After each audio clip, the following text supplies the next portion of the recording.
Hello viewers, অচ্যুতার free coaching চ্যানেলে তোমাদের সকলকে স্বাগত জানাই।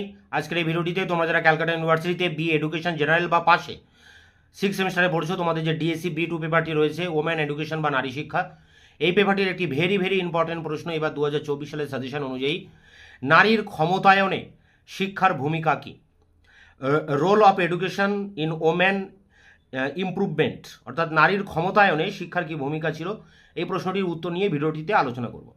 দেখো, উত্তরটি তোমরা এইভাবে লিখবে: পাঠ্যক্রমের দাবি অনুযায়ী মেয়েদের বিদ্যালয় গমন ও ক্ষমতায়ন আলোচ্য বিষয় হলেও আসল কথাটা হলো মেয়েদের ক্ষমতায়ন প্রক্রিয়াতে শিক্ষার ভূমিকা কী।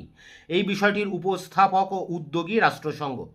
রাষ্ট্রসংঘের অন্তর্গত একাধিক নানান সংস্থা উদ্যোগে শিক্ষা, স্বাস্থ্য, মানব সম্পদ উন্নয়ন সূচক, হিউম্যান ডেভেলপমেন্ট ইন্ডেক্স, শিশু শ্রম নিবারণ, নারী কল্যাণ বিষয়ক সিদ্ধান্ত, কর্মসূচি ও আলোচনার কেন্দ্রবিন্দু হিসেবে বারবার নারীর ক্ষমতায়ন ও শিক্ষার প্রশ্নটি উত্থাপিত হয়েছে।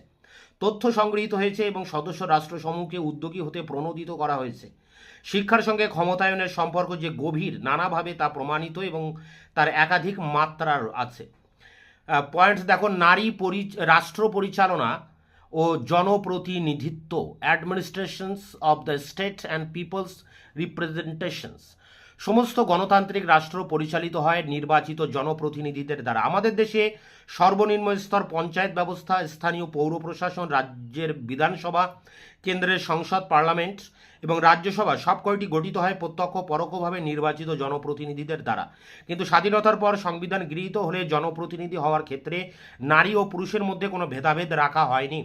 যে কোনো ভারতীয় নাগরিক তিনি যে রাজ্যে বা যে অঞ্চলে তার ভোটাধিকার প্রয়োগ করেন সেই রাজ্যের জনপ্রতিনিধিত্ব নির্বাচন করার অধিকারী। কিন্তু তা সত্ত্বেও কোনো দিনই নারী ও পুরুষের আনুপাতিক প্রতিনিধিত্ব করার সুযোগ ছিল না। সংসদে বা বিধানসভায় পুরুষের তুলনায় নারী প্রতিনিধির সংখ্যা অস্বাভাবিকভাবে কম। এই অবস্থার পরিবর্তনের জন্য নির্দিষ্ট সংরক্ষণ ব্যবস্থার উদ্যোগ বারবার বাধাপ্রাপ্ত হয়েছে। যদিও সাম্প্রতিককালে তার অনেকটা পরিবর্তন হয়েছে, কিন্তু এখানে আলোচ্য বিষয় তা নয়। আনুপাতিক প্রতিনিধিত্বের সবচেয়ে বড় বাধা শিক্ষার ক্ষেত্রে মেয়েদের পিছিয়ে থাকা। যদি ভারতীয় জনপ্রতিনিধিত্ব আইনে এবং সংবিধানে জনপ্রতিনিধিদের শিক্ষার কোনো সর্বনিম্ন সীমায় স্থিতি করা দেওয়া হয়নি, তবুও মেয়েদের মধ্যে ব্যাপক নিরক্ষরতা থাকায় এই বিষয়ে কোনো জোরালো আন্দোলন মেয়েদের পক্ষ থেকে গড়ে ওঠেনি বা ওঠা সম্ভব ছিল না। শুধুমাত্র আনুপাতিক প্রতিনিধিত্ব নয়, সংসদ কিংবা বিধানসভায় অর্থপূর্ণ সক্রিয় অংশগ্রহণ করার জন্য শিক্ষার গুরুত্ব অনস্বীকার্য। এক্ষেত্রে নারী পুরুষে কোনো পার্থক্য নেই। কিন্তু বর্তমানকালে দেখা যাচ্ছে শিক্ষিত মেয়েরা আইনসভাগুলিতে শুধু যে কার্যকর ভূমিকা গ্রহণ করতে পারছেন তাই নয়, মন্ত্রিত্ব সহ সমস্ত রকম পদেই যথেষ্ট যোগ্যতার পরিচয় দিতে সক্ষম হচ্ছেন অনেক বেশি সংখ্যায়। এর পিছনে মূল শক্তি শিক্ষা। তাছাড়া সরাসরি নারী সমাজের ক্ষমতায়নের দাবিগুলির প্রতি তাদের অনেক বেশি সোচ্চার হওয়ার মূলেও আছে শিক্ষা। পক্ষান্তরে অতি স্বল্প শিক্ষিত পুরুষ ও নারী জনপ্রতিনিধিরা রাজনৈতিক মদতে জনপ্রতিনিধি হলেও তারা প্রায় নীরবে তাদের সদস্য কাল অতিবাহিত করে দায়িত্ব শেষ করছেন। পয়েন্টস দেখো: শিশুর শিক্ষা, স্বাস্থ্য, সামাজিক বিকাশ, education, health and social development of the child. Ishwarchandra Vidyasagar, Swami Vivekananda থেকে শুরু করে পরবর্তী সমস্ত চিন্তাবিদ এই কথাটি নানাভাবে বলেছেন যে মা শিক্ষিত হলে সন্তানও শিক্ষিত হবে। একজন পুরুষকে শিক্ষা দিলে একজনকে শিক্ষিত করা হয়, একজন স্ত্রী লোককে শিক্ষা দিলে 10 জনকে শিক্ষিত করা হয়। কথাটির মধ্যে খুব বেশি অতিশয়োক্তি নেই। ICDS কার্যক্রমের মধ্য দিয়ে এই পথেই মেয়েদের ক্ষমতায়নের চিন্তা করা হয়েছিল, যদিও বর্তমানে এর অনেকটাই নিয়ম রক্ষায় পর্যবসিত হয়েছে। মূল কথাটা এই যে শিক্ষিত মেয়েরা সন্তানের শিক্ষা, স্বাস্থ্য এবং সুস্থ সামাজিক বিকাশ সম্বন্ধে সচেতন থাকায় তার প্রাথমিক ভিত্তিটি তৈরি করতে পারে। অক্ষর পরিচয়, প্রাথমিক পাঠ এবং বিদ্যালয়ে ভর্তি হওয়ার আগে প্রস্তুতিমূলক শিক্ষা মায়েদের হাতে যথার্থভাবে হলে বিদ্যালয়ে ছুট হওয়ার সম্ভাবনা কম বা কমে যায়। প্যারা করে দেখো: অসুস্থতা ও অপুষ্টির জন্য বিদ্যালয়ে অনুপস্থিতির হার কমলে শিক্ষার ধারাবাহিকতা বজায় থাকে। মেয়েরা বাড়িতে ছেলে মেয়েদের পড়াশুনোর কিছুটা তদারকি করতে পারেন। এর ফলে তাদের যে আত্মবিশ্বাস, আত্মমর্যাদাবোধ জন্মায় তা ক্ষমতায়নের একটি প্রধান উপাদান। শিশুর সামাজিক বিকাশের সঙ্গে বিদ্যালয় থেকে যাওয়ার সম্পর্ক খুবই ঘনিষ্ঠ। অন্যত্র বলা হয়েছে যে বিদ্যালয় শিশুর সমাজায়নের একটি গুরুত্বপূর্ণ সংস্থা, কারণ বিদ্যালয়ে সামাজিক আচরণ পরিশীলিত প্রথাগত শিক্ষায় পরিণত হয়। কিন্তু বিদ্যালয়ে যাওয়ার জন্য কিছুটা উপযুক্ত সামাজিক আচরণ বাড়িতে না শিখলে বিদ্যালয়ে শিক্ষক ও সহপাঠীদের সঙ্গে প্রাথমিক সামঞ্জস্য বিধানের ক্ষেত্রে এবং বিদ্যালয়ের নিয়মকানুনের সঙ্গে মানিয়ে নিতে সমস্যা হয়। শিক্ষিত মায়েরা যারা বিদ্যালয়ে প্রথাগত শিক্ষা পেয়েছেন তারা তাদের সন্তানের বেলায় এই প্রথাগত সামাজিক শিক্ষার প্রস্তুতিটুকু বাড়িতে সম্পন্ন করতে পারেন। বাল্যবিবাহ, অপরিণত মাতৃত্ব মেয়েদের মধ্যে এই দায়িত্ববোধ সৃষ্টি করতে পারে না। শুধু তাই নয়, সন্তান পালনের অজ্ঞতার জন্য প্রথম একটি শিশুকে খেলার পুতুলের মতো ভালো লাগলেও অল্প সময়ের মধ্যে সন্তান পালনের শত সমস্যা তার মধ্যে বিরক্তি ও বিরাগের সৃষ্টি করে, যা ধারাবাহিকভাবে ক্ষমতায়নের জন্য নারীর মানসিক আগ্রহ ক্ষমতাকে ধ্বংস করে। শিশু মৃত্যু, সীমিত পরিবার ও শিক্ষা, child mortality, small family and education. রাষ্ট্রসংঘের সমীক্ষা অনুযায়ী তৃতীয় বিশ্বে যে সমস্ত দেশে মেয়েদের স্কুলে ভর্তি হওয়া, স্কুলের পড়া শেষ করার হার দ্রুত অগ্রসর হয়েছে, সেই সমস্ত দেশে শিশু মৃত্যুর হার এবং জন্মহার কমেছে যথেষ্ট। এর ফলে পরিবার সীমিত হওয়ায় পরিবার পিছু এবং মাথা পিছু পুষ্টিকর খাদ্য সরবরাহের প্রবণতা বৃদ্ধি পেয়েছে। ভারতে নিরক্ষরতার হার এখনও লজ্জাজনকভাবে বেশি। বিশ্বের সমস্ত নিরক্ষর মানুষের শতকরা 30%-এরও বেশি মানুষের বাস ভারতে।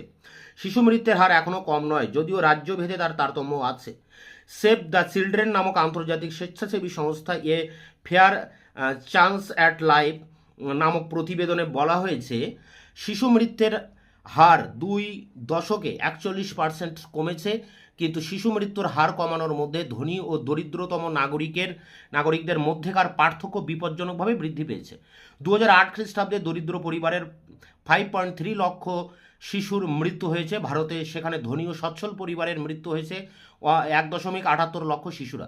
পরবর্তী 2 দশকের তুলনায় দরিদ্র পরিবারগুলিতে শিশু মৃত্যুর হার কমেছে 22.69%, সেখানে ধনী পরিবারের হ্রাসের হার 34.37%, অর্থাৎ শিশু মৃত্যু হ্রাসের হার ক্রমবর্ধমান।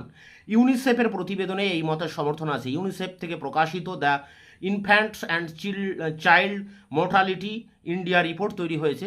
ইউনিসেফ এবং NIMS মানে ন্যাশনাল ইনস্টিটিউট অফ মেডিকেল সায়েন্সের উদ্যোগে, যৌথ উদ্যোগে, যেখানে আশা প্রকাশ করা হয়েছে যে 2020 খ্রিস্টাব্দের মধ্যে সদ্যজাত ও শিশু মৃত্যুর হার 2/3 কমানোর লক্ষ্যমাত্রা ভারতে পূরণ হলেও হতে পারে, কিন্তু এই মুহূর্তে তা খুব আশাব্যঞ্জক নয়।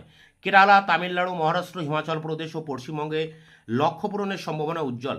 এই লক্ষ্যের নাম মিলেনিয়াম ডেভেলপমেন্ট গোল, যার অন্তর্গত অন্যান্য লক্ষ্য ও শিশু মৃত্যু সম্পর্কিত বিস্তারিত তথ্য এখানে অপ্রয়োজনীয়। কিন্তু প্রতিবেদনে শিশু মৃত্যুর সঙ্গে যে সমস্ত কারণগুলিকে যুক্ত করা হয়েছে তা বিশেষ প্রণিধানযোগ্য।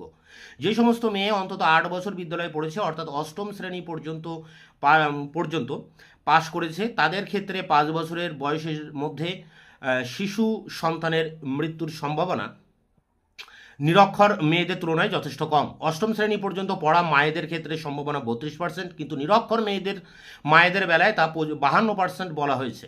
কিশোরী বয়সে মাতৃত্ব অর্থাৎ অপরিণত বয়সে মা হলে যে শিশুদের জন্ম হয় তাদের জীবনের ঝুঁকি চরম, হাই রিস্ক। এর কারণ শুধুমাত্র অসম্পূর্ণ শিক্ষা নয়, শিক্ষার অভাব ও অনিচ্ছুক বা আকস্মিক মাতৃত্ব মানসিকভাবে সন্তানের প্রতি যে বিরাগের সৃষ্টি করে, তার দরুন শিশুর পুষ্টি, নিরাপত্তা, স্বাস্থ্য রক্ষার জন্য যত্ন সবই বিঘ্নিত হয়। দুটি সন্তানের মধ্যে কম ব্যবধান শিশু মৃত্যুর আরেকটি মস্ত বড় কারণ। 24 মাসের কম ব্যবধানে সন্তানের জন্ম হলে তার বেঁচে থাকার সম্ভাবনা প্রবলভাবে কমে যায়। এই বিষয়টি শিক্ষার সঙ্গে পরোক্ষ কিন্তু ঘনিষ্ঠভাবে সম্পর্কিত। অশিক্ষিত মা এবং বাবাও কম বয়সের দরুন প্রায় এক সন্তানের জন্মের পর সংযত জীবনযাপনে তাৎপর্য অনুধাবন করতে পারে না। তাদের প্রজননগত স্বাস্থ্য সম্বন্ধেও কোনো ধারণা থাকে না। তার ফলে প্রথম সন্তানের প্রতি, বিশেষত কন্যা সন্তান হলে অযত্ন, অবহেলা অনেক সময় অসুস্থতা ও মৃত্যুর কারণ হয়ে দাঁড়ায়। শিক্ষার অধিকার আইনে 18 বছর বয়স পর্যন্ত সকলের শিক্ষা বাধ্যতামূলকভাবে নিশ্চিত করার কথা বলা হয়েছে, কারণ আন্তর্জাতিক মান অনুযায়ী 18 বছর বয়স পর্যন্ত অপ্রাপ্তবয়স্ক সময়কাল। কিন্তু তা সত্ত্বেও 12 থেকে 16 বছর বয়সী মেয়েদের বিবাহ দিয়ে পিতামাতার দায়িত্ব এড়ানোর প্রচেষ্টা অব্যাহত আছে। মাঝে মধ্যেই সংবাদপত্রে স্কুলের মেয়েদের বিয়ে রুখে দেওয়ার সংবাদ প্রকাশিত হয়। এই ঘটনাগুলি বিচ্ছিন্ন হলেও এবং একথা মনে করার সঙ্গত কারণ থাকলেও যে আরও অনেক এরকম অপ্রাপ্তবয়স্ক বিবাহ নীরবে সংগঠিত হয়। যতটা প্রতিরোধ ঘটে সেটাও সমাজের পক্ষে শুভ লক্ষণ। মেয়েদের ক্ষমতায়নের একটি ইতিবাচক লক্ষণ, কারণ বিবাহের প্রস্তাব প্রত্যাখ্যান করে নিপীড়িত হওয়া, আক্রান্ত হওয়া, এমনকি মৃত্যুবরণ করার ঘটনাও সংবাদপত্রে কিছু প্রকাশিত হয়। শিক্ষার প্রসারই এর পিছনে মূল শক্তি।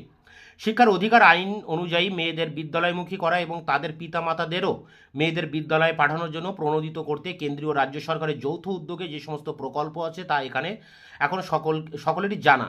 বিদ্যালয়ে মেয়েদের জন্য স্বতন্ত্র পরিচ্ছন্ন শৌচালয় নির্মাণ, প্রত্যেক বিদ্যালয়ে শিক্ষিকা নিয়োগ, দ্বিপ্রাহরিক আহার সবার জন্য, বিনামূল্যে পুস্তক ও কিছু অন্যান্য উপকরণ প্রদান ছেলেমেয়েদের সবার জন্য, যাতায়াতের জন্য সাইকেল প্রদান ছেলেমেয়েদের সবার জন্য, বিদ্যালয়ে পড়াকালীন সমস্ত মেয়েকে এককালীন বাৎসরিক অর্থ ইত্যাদি সাহায্য, কিন্তু নানা প্রলোভনের ভিত্তিতে মেয়েদের শিক্ষাঙ্গনে নিয়ে আসার যত প্রয়োজনীয়তাই থাকুক, একে একটি স্থায়ী ব্যবস্থায় রূপান্তরিত করা নীতিগতভাবে কতটা বাঞ্ছনীয় সে প্রশ্ন ওঠে। কারণ শিক্ষার জন্য সমস্ত ছেলেমেয়ে ও তাদের পিতামাতার মধ্যে সত্যিকারের আন্তরিক আগ্রহ সৃষ্টি না হলে ভবিষ্যতে যদি কোনো কারণে এই জাতীয় প্রকল্প বন্ধ হয়, তখন আবার বিপরীত ধারা সৃষ্টি হতে পারে। তার জন্য দরকার আর্থসামাজিক পরিবর্তন এবং অগ্রগতি ঘটানো। এর জন্য প্রয়োজন এক, নারীর ক্ষমতায়ন, সমাজের সর্বস্তরে সমস্ত কাজে মেয়েদের প্রতিনিধিত্ব করার সুযোগ, কর্মস্থলে বাধামুক্ত, নির্যাতনহীন, স্বাধীন, সম্মানজনক মুক্ত পরিবেশ সৃষ্টি, পুরুষের সঙ্গে সমান অধিকার স্বীকার করা, সমস্ত নারীর জন্য পুরুষের পাশাপাশি সম্মানজনক কর্মসংস্থান, যে জীবিকা নিরক্ষর থেকেও অবলম্বন করা যায় তার পরিবর্তে শিক্ষার সদ্ব্যবহার হয় তেমন কর্মসংস্থান বাঞ্ছনীয়। যারা পরিবারের মধ্যে নিজেকে নিযুক্ত রাখতে চান তারাও যাতে নির্যাতন অবহেলার শিকার না হন, গৃহ শ্রমের উপযুক্ত মর্যাদা পান, আর্থিক স্বাধীনতা ও স্বনির্ভরতা ভোগ করতে পারেন তার ব্যবস্থা। সর্বোপরি পুরুষকে বাদ দিয়ে নারীর ক্ষমতায়ন সম্ভব নয়। নারীর শিক্ষার পাশাপাশি পুরুষের শিক্ষাও এমন হওয়া প্রয়োজন যে নারীর সম্মান তাদের কাছেও মূল্যবান বিষয় বলে গণ্য হয়।